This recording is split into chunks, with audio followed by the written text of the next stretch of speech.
So we have an interesting looking diagram here. Let's say we know a few things about this diagram. Let's say we know that line MK, so line MK is parallel to line NJ. So this line is parallel to this line. This is line MK, this is line NJ.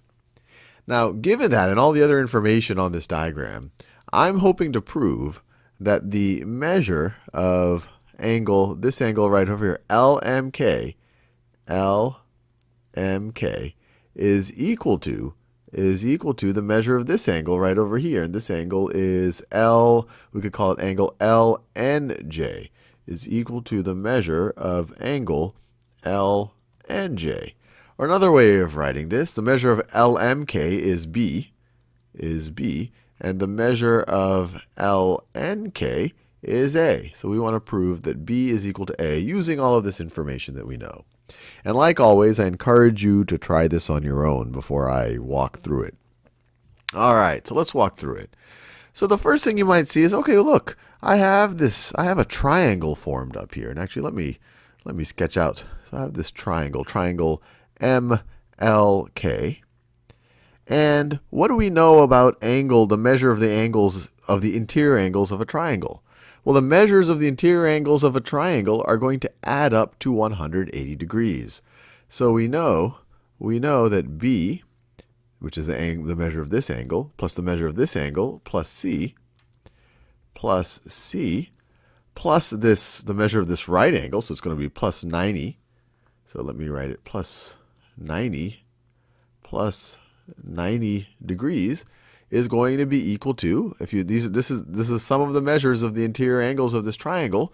Well, for any triangle, that's going to sum up to 180 degrees. And so if we subtract 90 degrees from both sides, we're going to get B plus C is equal to 180 degrees minus 90 degrees is going to be 90 degrees.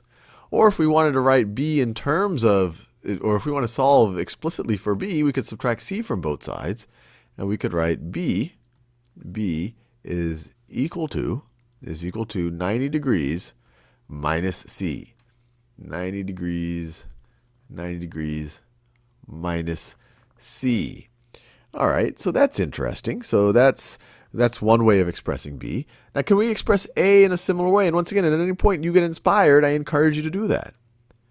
Well, if we look carefully, we see that we have a triangle N. That's hard to read. We have a triangle. Let me see. I'll do it in purple. We have triangle NLJ. This really big triangle. That's really most of the diagram. NLJ. And what's interesting about NLJ is that this is another right triangle, have a right angle here. C is one of the measures of one of the interior angles. And then A is a measure of the other interior angle. So we can write something very similar. We can write A, so that measure, plus C, plus 90 degrees, is going to be equal to 180 degrees. And actually, the last time around, I should write the C in that purple color. It's very close to the magenta color, but the C is in that purple color. All right. So what can we do here? Well, we can do the exact same process to solve for A. If we subtract 90 from both sides and we subtract C from both sides, what do we get? We get A is equal to, so once again, if you subtract 90 from both sides, you're going to get 90 on the right-hand side, 90 degrees. And if you subtract C from both sides, you're going to get 90 degrees minus C. Now this is interesting. B is equal to 90 degrees minus C, and A is equal to 90 degrees minus C. So 90 degrees minus C is equal to A. It's also equal to B. Or we can now say that A must be equal to B. That the measure of angle LMK, which is B, is equal to the measure of angle LNJ, which is equal to A.